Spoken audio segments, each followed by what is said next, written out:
The sun dipped below the towering buildings of New Orleans, leaving behind a faint orange glow on the horizon. Marcus Reynolds stepped out of his private law office, pulling his dark coat tighter around him. A light breeze carried the damp scent of the Mississippi River, but he barely noticed. For a man who had once stood in court fighting for justice, the world had long since faded into shades of gray. Marcus hadn't always been a recluse. 10 years ago, he had been a renowned prosecutor, known for his sharp cross-examinations, bold investigations, and relentless pursuit of corruption. He'd once held an unshakable belief in the justice system, convinced that the truth would always prevail if one had enough determination. But that belief had cost him everything. It all began with a case that shook the entire state of Louisiana. As a prosecutor, Marcus had pursued a massive corruption scandal involving Mayor George Whitmore, a powerful politician backed by wealthy corporations. Marcus had gathered enough evidence to indict Whitmore for bribery, embezzlement, and abuse of power. As the trial approached, the city was in an uproar. The press hailed Marcus as a hero, the man brave enough to take on a political giant. But then, his world collapsed overnight. Somehow, a leaked audio recording surfaced on major news networks. In the recording, a man's voice, allegedly Marcus's, was heard discussing the fabrication of evidence to frame Whitmore. Marcus knew it was fake, but the public didn't care. Within 24 hours, he went from a celebrated hero to a disgraced fraud. What followed was a nightmare. The district attorney's office immediately fired him, refusing to give him a chance to defend himself. Friends and colleagues turned their backs on him, too afraid to be associated with the scandal. The media tore him apart. The same outlets that once praised him now obsessed over the evidence they believed was real. Marcus quietly left the justice system, losing his reputation, his career, and his faith in the law. Now, a decade later, he lived a quiet, solitary life, running a small law office that catered to the defenseless, the poor, and those who couldn't afford high-priced attorneys. He didn't do it out of faith in justice. He did it because he didn't know how to do anything else. Still, he no longer tried to change the world. Marcus knew that the justice he once believed in had only ever been an illusion. That night, like every other, Marcus stepped into his usual bar on Bourbon Street, ordered a glass of whiskey, and sipped it slowly under the dim lights. His life was nothing but old wounds and a bitterness that never faded. But what he didn't know was that tonight would change everything. As Marcus stood up to leave, a light rain began to fall. He pulled his coat collar up, quickening his steps toward the parking lot. But just as he opened his car door, red and blue lights flashed behind him. A siren shrieked through the night. "Stop immediately! Step away from the vehicle with your hands up." Marcus froze.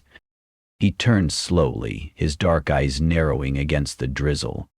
Before him stood a tall, broad-shouldered police officer, his hand resting on the gun at his hip, his cold gaze fixed on Marcus. His name was Jake Holloway, and he had just decided that Marcus was his next target. The rain intensified, droplets crashing against the dark pavement, mixing with the neon glow of the bar signs across the street. Marcus Reynolds stood still in the lot, his expression unreadable, as if he had foreseen this moment long ago. Before him, Officer Jake Holloway tightened the strap on his holster, his eyes gleaming with satisfaction at the sight of his prey. Marcus wasn't panicked, but Holloway wanted him to be. "Step away from the car. Hands in the air, now." Holloway's voice was cold, demanding, absolute. Marcus raised his hand slowly, but a foreboding feeling churned in his gut. He had done nothing wrong. But after years in the justice system, he knew that innocence meant nothing when a man in power had already decided you were guilty. "Is there a problem, officer?" Marcus asked, his voice calm.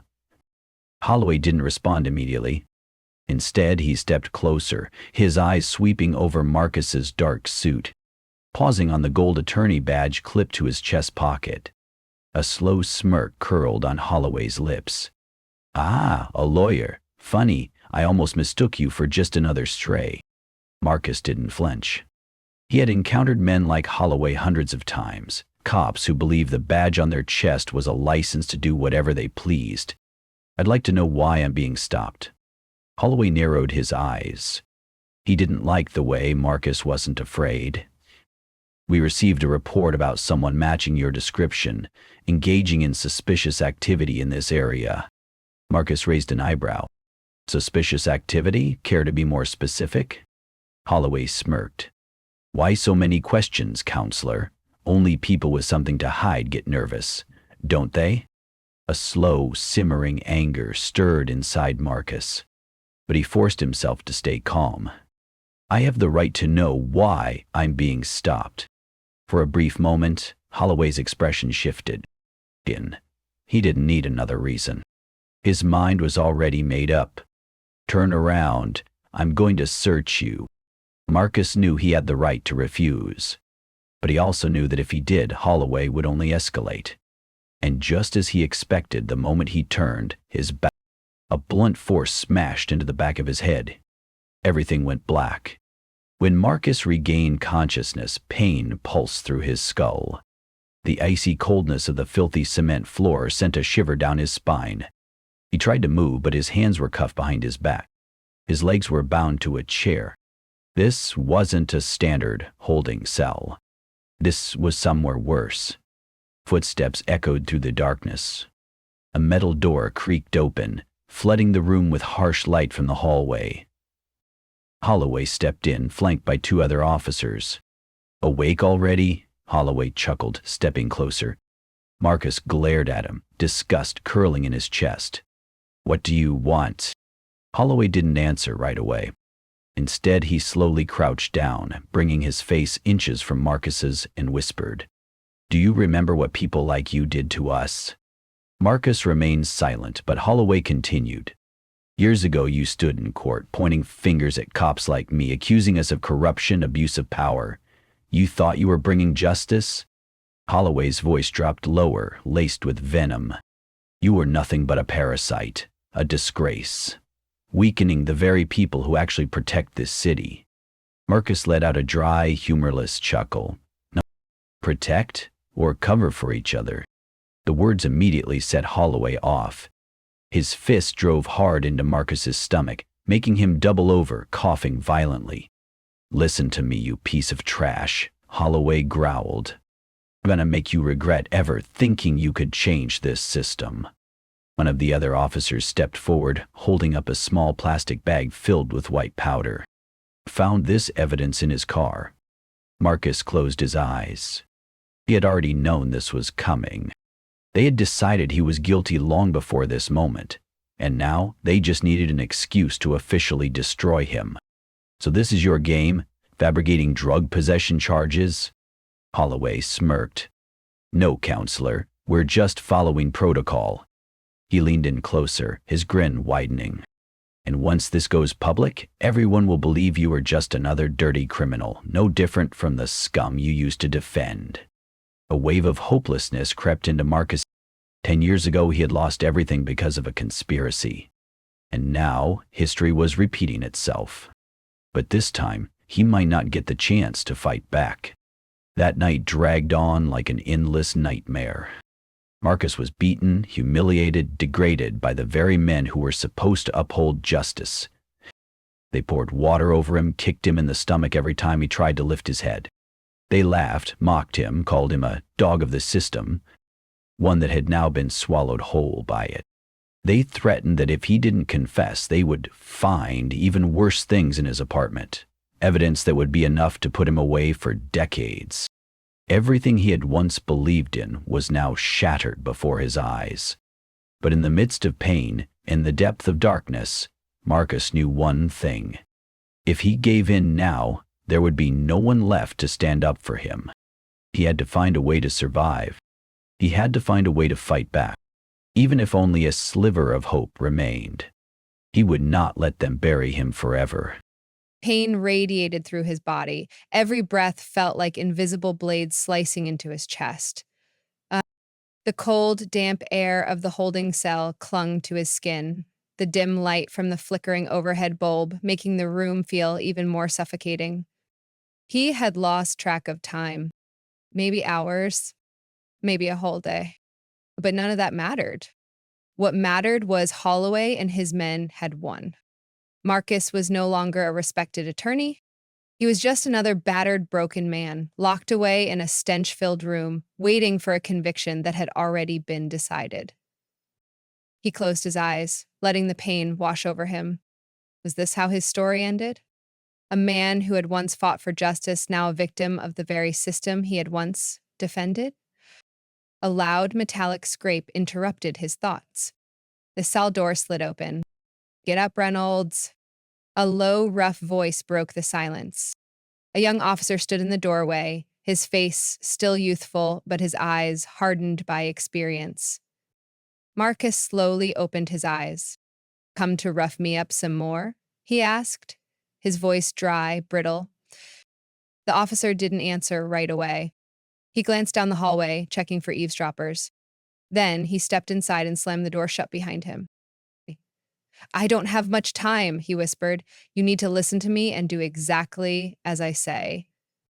Marcus narrowed his eyes.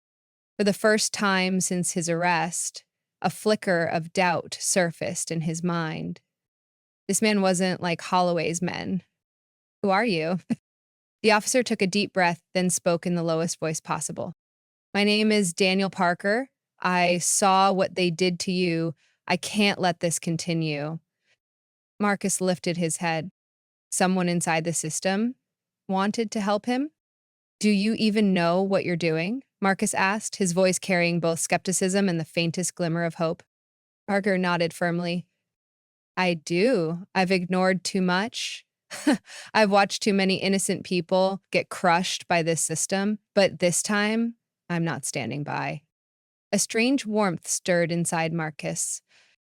He had believed there was no one left in this system with a conscience, that justice was just an empty word.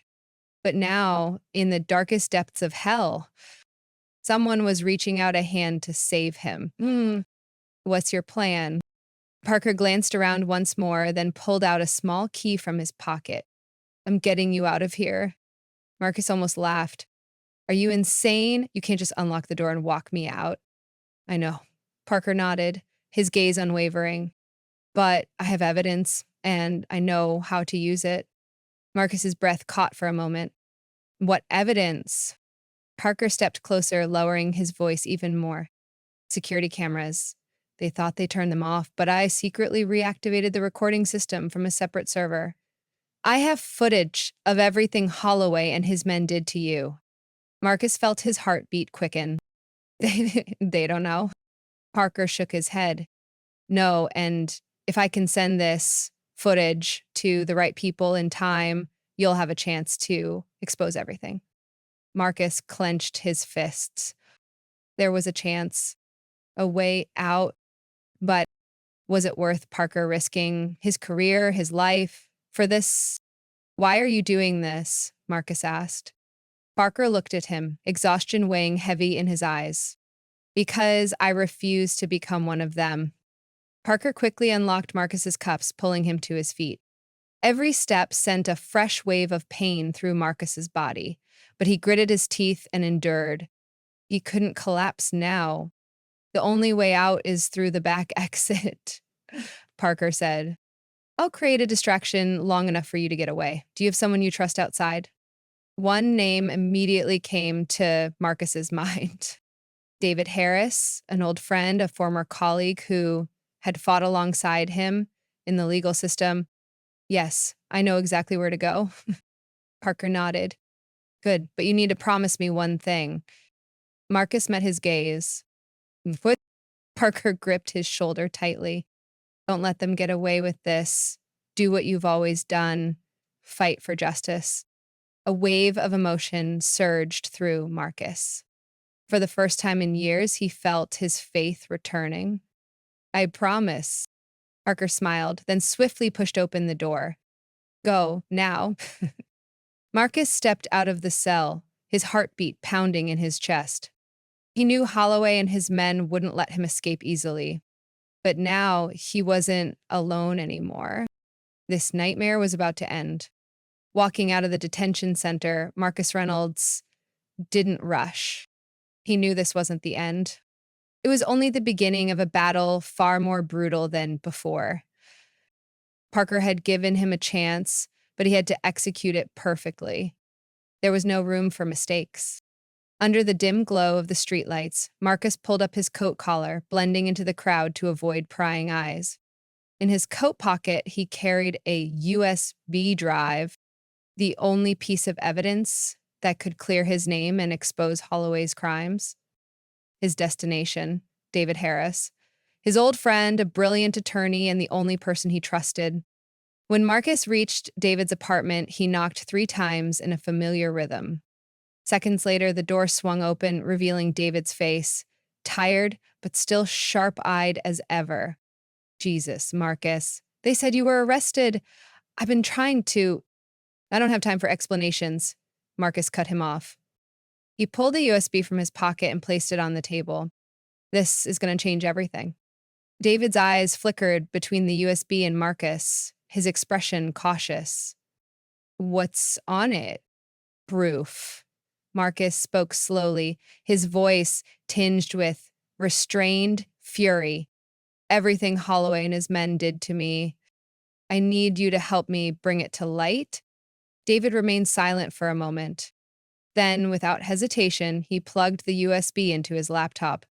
His gaze locked onto the screen as the video began to play. His face paled. Oh my God, David muttered, watching Holloway and his men brutalizing Marcus, their laughter echoing over his pain. Those bastards actually thought no one would ever find out. They think they can control everything. Marcus gritted his teeth. But they were wrong. David took a deep breath, then turned to Marcus, his eyes sharper than ever. We're taking them to court. The next morning, David filed a federal lawsuit. They weren't just suing Holloway for abuse of power and police brutality. They were demanding an investigation into the entire department he served under. The case immediately sent shockwaves through the media. Major news outlets picked up the story. Television networks rushed to broadcast it. Renowned attorney beaten by police in jail. Will justice prevail? The dark truth behind the blue uniforms. The sensational headlines ignited a firestorm across the city. The public began asking questions. How many more Marcus Reynolds had been crushed by this system? Holloway and his men couldn't afford to sit still. 2 days after the lawsuit was filed, Marcus received an anonymous threat. Stop before it's too late. You have no idea who you're up against. Marcus read the message and smirked. They're scared now. But he also knew this fight was far from over. The day of the trial, the entire city had its eyes on this case. On one side, Marcus Reynolds, a man who had once believed in the system, now standing against it. On the other, John Holloway, a cop who had wielded power unchecked, now forced to face justice. Marcus walked into the courtroom, composed yet unyielding. He had been through hell, had everything taken from him, but now he was here to reclaim what was his. To everyone's shock, Holloway's attorney opened the trial with a condescending statement. Your Honor, my client was simply following protocol. Mr. Reynolds is just fabricating a story to smear the reputation of law enforcement. Marcus clenched his fists under the table. Did they really think they could get away with this? David stood up, slamming a folder onto the defendant's table. So, does your protocol include beating and torturing an innocent man? He pressed a button on his laptop, and the video from the USB appeared on the courtroom's large screen. A chilling silence fell over the room. The violent footage, the cruel laughter, the brutal blows, everything was exposed for all to see. Some jurors' mouths hung open in shock. Some spectators turned away, unable to stomach the horror. But the strongest reaction came from Holloway. His face drained of color. His hands clenched so tightly that his knuckles turned white. Marcus watched him, and for the first time, he saw something in Holloway's eyes that had never been there before. Fear. Holloway scrambled to defend himself. That's not real. That video is doctored. But no one believed him. The jury took only 2 hours to return a verdict. We, the jury, find the defendant guilty on all charges. Marcus closed his eyes and took a deep breath. He couldn't believe it. After everything, justice had finally been served. Holloway was handcuffed right there in the courtroom. Some of the officers who once protected him now lowered their heads as he was led away in disgrace. The news headlines exploded. Disgraced officer sentenced to 25 years. Is justice finally restored? Landmark case shakes the entire system. Following the lawsuit, the entire police department came under investigation. Dozens of corrupt officers were fired, and old cases were reopened. In Marcus, he was free. But more than that, he had regained his faith. One day, Parker came to see him. "What will you do next?" Parker asked. Marcus took a sip of his coffee and smiled. "Keep fighting, but this time I won't be alone." Marcus's battle didn't end here, but he knew, in the end, justice always finds a way to win. The fight wasn't over. Marcus Reynolds had won a resounding victory in court, but he knew better than anyone. Winning inside the courtroom didn't mean the war was over. Holloway had been sentenced, but behind him were others, more powerful, more dangerous, a system that wouldn't easily accept the downfall of one of its key players. The evidence from Marcus's case hadn't just disgraced Holloway.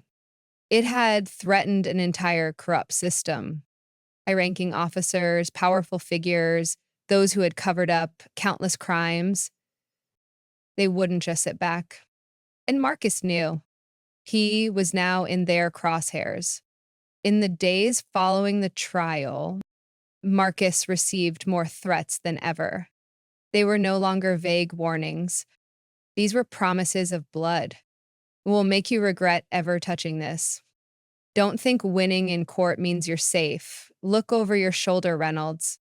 Marcus knew exactly what this meant. And he also knew this time there would be no courtroom to protect him. A cold night, a familiar feeling. One chilling evening, as Marcus stepped out of David's law office, a deep, familiar sensation crept over him. The feeling of being watched. He kept his composure, but quickened his pace slightly. The footsteps behind him quickened as well. A voice called out from the darkness. "You think you've won, Reynolds?" Marcus turned around. 4 men stepped out from the shadows, gripping batons and knives. His heart pounded, but not from fear, from preparedness. He had been expecting this moment. "We can do this the easy way or the hard way," one of them said, voice low and menacing. "But you're not walking away from here without paying the price." Marcus smirked. "If you think I'm going to beg, you're mistaken." The fight began. The first attacker lunged, swinging a baton straight for Marcus's head. He dodged, faster than a man his age should be. A powerful hook to the ribs sent the man stumbling back, but another one was already coming. A knife flashing in the dim light. Marcus twisted away, the blade slicing through his coat. He grabbed the attacker's wrist and yanked. A sharp crack echoed through the alley. The man screamed. The knife clattered to the ground, but he couldn't take all 4 alone. A baton smashed into his back. Marcus collapsed, pain exploding through his body. They weren't here to scare him. They were here to kill him. One of them raised a boot, aiming for his head. Bang. A gunshot rang out. The attacker dropped instantly, a bullet ripping through his leg. The others spun around, standing at the end of the alley. A gun in his hand was David. "That's enough." His voice was cold as steel. "The cops are on their way." The remaining attackers exchanged glances. They knew the fight was over. They turned and fled, leaving behind 2 men, breathless, blood on the cold pavement. David rushed forward, grabbing Marcus by the arm. Jesus, are you okay? Marcus spat out a mouthful of blood and let out a faint chuckle. I'm fine, but they won't stop. And he was right. The attack was just the beginning. A week later, David's law office was broken into. Every file related to the case was stolen. 2 days after that, police raided Marcus's home under a vague pretense, trying to frame him for something. But what their enemies didn't know was that Marcus had already prepared for this. The important documents had already been sent to the FBI, and once the FBI got involved, the entire case turned into a federal investigation. Holloway's former police department was placed under heavy scrutiny. Dozens of officers were investigated. Many were fired. But the most important breakthrough, the men who attacked Marcus, they were caught. And during interrogation, they confessed who had hired them. A high-ranking officer, someone who had once been Holloway's superior. That man was arrested, and the entire criminal network began to collapse. Marcus had won, but the cost had been steep. He had been injured, hunted, nearly killed. David had almost lost his entire career. But when Marcus watched the ones who thought they were untouchable dragged before the court, he knew it was all worth it. At the final trial, the high-ranking officer was sentenced to 30 years in prison for corruption, abuse of power, and covering up crimes. Holloway, the man who once believed himself untouchable, was now nothing more than a forgotten shadow, left to rot in prison with no one left to protect him. 1 month later, Marcus stood at the podium at a criminal justice reform conference. I lost everything, my career, my reputation, my faith, but I reclaimed them by fighting. Marcus looked straight into the faces of the audience. Justice doesn't come from waiting. It comes from standing up, facing the truth, even if it costs you blood. The room fell silent. Then applause erupted, loud, relentless, unwavering. Marcus had done it. Marcus Reynolds opened his eyes. A blinding white light hit him, making him squint. The ceiling was stark white, the air thick with the sterile scent of antiseptics. Pain radiated through his body. Every joint, every wound, a burning reminder that he had just walked out of hell. Beside the hospital bed, David sat slumped in a chair, his suit wrinkled, his eyes darkened with exhaustion. When he saw Marcus stir, he shot up immediately.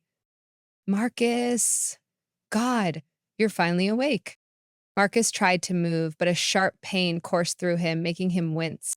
I'm still alive, he asked, his voice rough and hoarse. David let out a breath of relief, but his expression darkened. Barely. If I had been just a few seconds late. He shook his head, refusing to finish the thought. Marcus closed his eyes, the memories flashing back. The fight in the alley, the attackers, the gunfire, the screams, the warmth of blood dripping down his face. He had thought he would die that night. Yet somehow he was still here. But the price had been high. What's the situation? Marcus asked, his voice low. David's fist clenched. The trial is over. They've been exposed. But the system is still standing. The others haven't given up. And I don't know if... Marcus looked at David, and something in his eyes had changed. We can't stop. They think taking me down will make me give up. No. His voice hardened. I'm coming back, stronger than ever. David looked at him, realizing that Marcus was no longer the man who had lost faith. He had changed. He had been reborn. A few weeks later, Marcus walked out of the hospital. He was no longer the man who had been beaten down that night. His attackers had been arrested, but Marcus knew they were merely pawns on a much larger chessboard. As he walked through the streets of Sacramento, Marcus felt the eyes of the people on him. There was respect in their gaze. There was fear, but above all, there was hope because they knew he hadn't just fought for himself. He had fought for them. But Marcus was not the kind of man to bask in the spotlight. He knew this was only the beginning. One morning, Marcus returned to David's office, this time not to defend himself, but to plan his counterattack. David raised an eyebrow. Are you sure? I don't think you should jump back into this fight too soon. Marcus laughed, but his eyes were sharp as a blade. I've spent my entire life fighting for justice, David, and I let them knock me down once. There won't be a second time. David was silent for a moment, then sighed. All right, so where do we start? Marcus placed a file on the desk.